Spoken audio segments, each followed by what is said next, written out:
Hello everyone. हमने previous video में देखा था कि जो मैग्नेटिक फील्ड है एक इंट्रिंसिक प्रॉपर्टी होती है इलेक्ट्रिक चार्ज की। मींस अगर हमें नेचर में कहीं पे भी मैग्नेटिक फील्ड देखने को मिलती है तो उसका जो मेन कारण है वो है इलेक्ट्रिक चार्ज, या हम सरल भाषा में बोले कि इलेक्ट्रॉन। इलेक्ट्रॉन ही इलेक्ट्रिक चार्ज है, वो इलेक्ट्रॉन की वजह से ही मैग्नेटिक फील्ड लाइंस प्रोड्यूस होती है ना।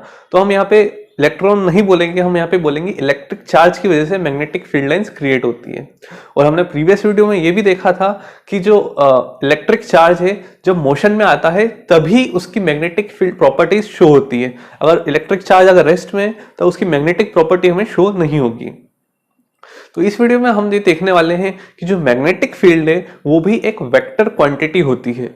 मतलब जैसे इलेक्ट्रिक फील्ड वेक्टर क्वांटिटी है, ग्रेविटेशन फील्ड भी एक वेक्टर क्वांटिटी है, तो यहाँ जो मैग्नेटिक फील्ड भी है ये भी क्या होती है, एक वेक्टर क्वांटिटी होती है ना। जैसे हमने प्रीवियस वीडियो में देखा था कि हम मैग्नेटिक फील्ड दो तरीके से प्रोड्यूस कर सकते हैं। दैट इज एक तो परमानेंट मैग्नेट, इसके सराउंडिंग में भी हम मैग्नेटिक फील्ड लाइन देखने को मिलती है, और एक करंट कैरिंग वायर, एक वायर है कॉपर वायर जो भी कुछ भी माने, तो इसके सराउंडिंग में भी हमें जब इसमें करंट फ्लो होगा तो इसके surrounding magnetic field line set हो जाएगी, और इसकी तो परमानेंट रहती ही मैग्नेटिक फील्ड है ना। तो अब मन में क्वेश्चन ये आता है कि मैग्नेटिक फील्ड एक वेक्टर क्वांटिटी है, मतलब कि उसका जैसे कि इसके सराउंडिंग अगर यहाँ पे मुझे मैग्नेटिक फील्ड कैलकुलेट करनी है तो उस मैग्नेटिक फील्ड का एक मैग्नीट्यूड भी होगा और उसका एक डायरेक्शन भी होगा, है ना। सिमिलरली यहाँ पे भी तो एक वेक्टर क्वांटिटी है, तो इसके अगर मुझे इस वायर की इस पर्टिकुलर पॉइंट में मुझे मैग्नेटिक फील्ड कैलकुलेट करनी है, इस पर्टिकुलर पॉइंट करनी है, इस वायर के इस पर्टिकुलर पॉइंट में मुझे मैग्नेटिक फील्ड कैलकुलेट करनी है, तो मैं कैसे करूंगा। सिमिलरली इस परमानेंट मैग्नेट में तो इन सब का जो सॉल्यूशन है हमें 2-3 चैप्टर्स के बाद मिलेगा। उससे पहले हम बहुत सारी चीजें जानने की वो इस वीडियो में हम जान लेते हैं। तो इस वीडियो में हम ये जानने वाले हैं कि एक मैग्नेटिक फील्ड के अंदर जब एक इलेक्ट्रिक चार्ज एंटर करता है, मैग्नेटिक फील्ड में जब इलेक्ट्रिक चार्ज एंटर करता है तो उस पर फोर्स क्या एक्ट होता है। Suppose there is a magnetic field, एक मैग्नेटिक फील्ड है, इस डायरेक्शन में एक्ट हो रही है, तो मैग्नेटिक फील्ड है। मैग्नेटिक फील्ड को बी से इंडिकेट करते हैं।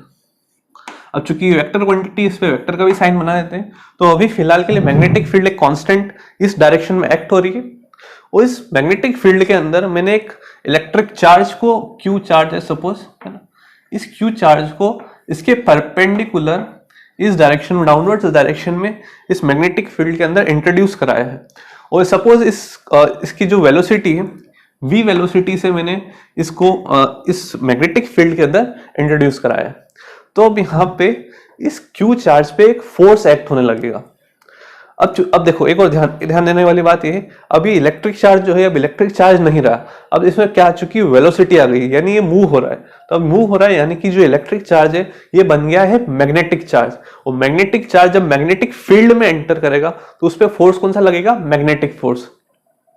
जैसे इलेक्ट्रिक चार्ज जब इलेक्ट्रिक फील्ड में एंटर करता है तो उस पर इलेक्ट्रिक फोर्स लगता है, वैसे ही ये जो इलेक्ट्रिक चार्ज अब बन चुका है मैग्नेटिक चार्ज, है ना, उस पर जो फोर्स लगेगा उसकी जो वैल्यू होगी वो होगी एफ एम, लिख देते हैं, वेक्टर का साइन भी बना देते हैं क्योंकि फोर्स जो है वेक्टर क्वांटिटी है, एफ एम लिख दिया, फोर्स मैग्नेटिक, इसको इस तरीके से इंडिकेट करते हैं। उसकी जो वैल्यू होती है वो डिपेंड करती है फोर्स की वैल्यू, इसका electric charge that is Q into cross product of velocity and magnetic field, इन दोनों का होता है क्रॉस प्रोडक्ट, यानी वेलोसिटी और मैग्नेटिक फील्ड का होता है यहाँ पे क्रॉस प्रोडक्ट।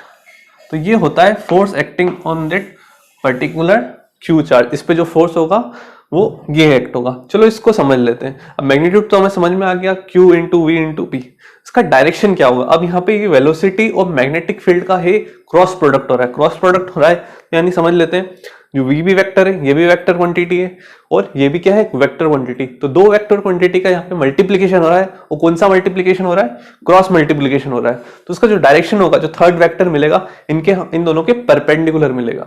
तो v क्रॉस b का डायरेक्शन देख लेते हैं क्या हो रहा है। v का डायरेक्शन है नीचे की साइड, थंब रूल लगाते हैं यहाँ पे हम, तो v का डायरेक्शन नीचे है, v क्रॉस b, b का डायरेक्शन इस साइड में, तो इसको इस तरह से मूव करेंगे तो हमें थंब का डायरेक्शन इस तरफ मिल रहा है, यानी ये जो डायरेक्शन है ये है फोर्स का। तो इस क्यू चार्ज के ऊपर मैग्नेटिक फोर्स एक्ट होने लगेगा परपेंडिकुलर टू दिस बोर्ड के परपेंडिकुलर, और इसका डायरेक्शन इस तरफ होगा, क्यू पे मैग्नेटिक फोर्स होगा, उसका डायरेक्शन इस तरफ होगा।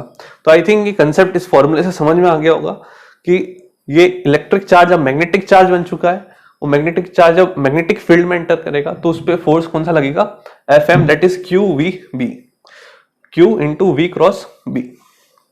और इसके बारे में अब थोड़ी बहुत चीजें और समझ लेते हैं। तो जो मैग्नेटिक फोर्स है वो काय पे डिपेंड करता है। मैग्नेटिक फोर्स डिपेंड करता है, सबसे पहले हमें देखने को मिलता है Q यानी इलेक्ट्रिक चार्ज। तो ये जो ऑब्जेक्ट है इसको चार्ज होना जरूरी है, इलेक्ट्रिक चार्ज होना इसमें जरूरी है। अगर इलेक्ट्रिक चार्ज नहीं होगा तो इसमें मैग्नेटिक फोर्स भी एक्ट नहीं होने वाला, क्योंकि हमें डायरेक्टली अगर Q का अगर जीरो होगा, अगर सपोज इस ऑब्जेक्ट की जगह में इस चौक को मान लेता हूँ, न्यूट्रल चौक है, इसमें इस पे कोई अभी इलेक्ट्रिकल चार्ज नहीं है, और इस चौक को मैं मैग्नेटिक फील्ड के अंदर इंट्रोड्यूस करूंगा तो इस पे कोई भी फोर्स एक्ट नहीं होगा, ये ऐसी की ऐसी निकल जाएगी, मैग्नेटिक फील्ड से क्रॉस हो जाएगी, इस पे कोई भी फोर्स मैग्नेटिक फोर्स एक्ट होने वाला नहीं है, कोई इसका डायरेक्शन भी चेंज नहीं होने वाला है ना। तो Q का होना बहुत जरूरी है। इसको अगर मैं चार्ज प्रोवाइड कर दिया और मैग्नेटिक फील्ड में इंट्रोड्यूस कराया तो इस पे मैग्नेटिक फोर्स एक्ट होने लगेगा। फिर उसके बाद दिख रहा है हमें वेलोसिटी, ठीक है। अगर मान लेते हैं इसको मैंने चार्ज भी प्रोवाइड कर दिया, वो इसकी और चार्ज प्रोवाइड करने के बाद मैंने इसको मैग्नेटिक फील्ड में रख दिया, ये इलेक्ट्रिक चार्ज है ना, ये ऑब्जेक्ट क्या इलेक्ट्रिक चार्ज है, उसको मैंने मैग्नेटिक फील्ड में रख दिया तो भी इस पे कोई फोर्स एक्ट होने वाला नहीं है। ये इलेक्ट्रिक चार्ज की जो स्पीड है अभी यहाँ पे क्या है, जीरो है, तो वेलोसिटी अगर जीरो हुई तो उस पर मैग्नेटिक फोर्स भी एक्ट नहीं होगा, क्योंकि हमें पता है इलेक्ट्रिक चार्ज अपना मैग्नेटिक बिहेवियर तभी शो करता है जब वो स्पीड में, जब मोशन में आता है, वेलोसिटी होती है। तो इस ऑब्जेक्ट के अंदर इलेक्ट्रिक चार्ज भले दे दिया हमने, लेकिन इसमें वेलोसिटी हमने प्रोवाइड नहीं करी है तो इसमें मैग्नेटिक फोर्स भी एक्ट नहीं होगा। तो ये थोड़ी बहुत दो तीन चीजें हैं जो मैग्नेटिक फोर्स इन पे डिपेंड करता है। तो आई थिंक मैग्नेटिक फोर्स जब इलेक्ट्रिक चार्ज पे क्या एक्ट होता है, इस वीडियो में मेरे ख्याल से आप सभी को समझ में आ गया होगा कि एक इलेक्ट्रिक चार्ज जब मैग्नेटिक फील्ड में एंटर करता है तो उसपे फोर्स एक्ट होता है, that is Q V B, V cross B. इसको थोड़ा सिंप्लीफाई, मैग्नीट्यूड जो होगा एग्जैक्ट वो हम लिख देते हैं, क्रॉस प्रोडक्ट क्या होता है हमें पता है, वेक्टर साइन हटा दिया, अभी मैं मैग्नीट्यूड की बात कर रहा हूँ, हो जाएगा क्यू वी बी, और क्रॉस प्रोडक्ट में क्या आता है, साइन थीटा, यानी v और b इन दोनों का जो एंगल है, अगर मैंने वेलोसिटी इसको इस डायरेक्शन में प्रोवाइड कर दी तो अभी v और b का जो एंगल दिख रहा है हमें वो कुछ इस टाइप का एंगल दिख रहा है ना, ये b है हमारा, तो ये एंगल यहाँ पे कुछ अलग टाइप का है ना, और मैक्सिमम कब होता है 90 डिग्री, और साइन 90 की वैल्यू क्या होती है 1 होती है। तो अभी 90 डिग्री पे मैंने इंट्रोड्यूस कराया था, अभी कुछ एंगल दिख रहा है सपोज थीटा है ना, तो वो डिपेंड करेगा फोर्स की वैल्यू इन दोनों पे, और इन दोनों के बीच के एंगल पे भी डिपेंड करेगा। तो Q V B sine theta, और अगर 90 डिग्री है, इसको मैंने इस डायरेक्शन में वेलोसिटी प्रोवाइड करी, साइन 90 हमें पता है 1 होता है, तो डायरेक्टली हम लिख देते हैं साइन 90 दैट इज 1, और हमारा फॉर्मूला क्या हो जाता है क्यू वी बी, जब मैंने इस चार्ज को 90 डिग्री के एंगल पे इंट्रोड्यूस कराया। और हाँ, इस चार्ज को अगर मैं इस मैग्नेटिक फील्ड में 0 डिग्री पे इंट्रोड्यूस कराता हूँ, मतलब कि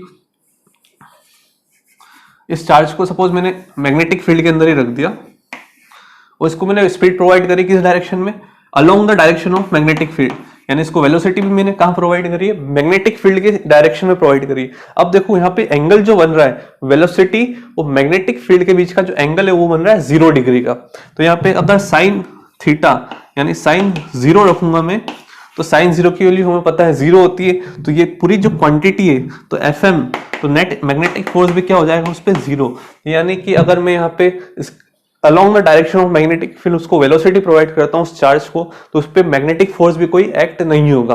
तो ये भी थोड़ी चीज है ध्यान देने वाली। तो एंगल का भी बहुत हमें इंपॉर्टेंस होता है कि किस एंगल पे हम उस चार्ज को उस फील्ड में इंट्रोड्यूस करा रहे हैं।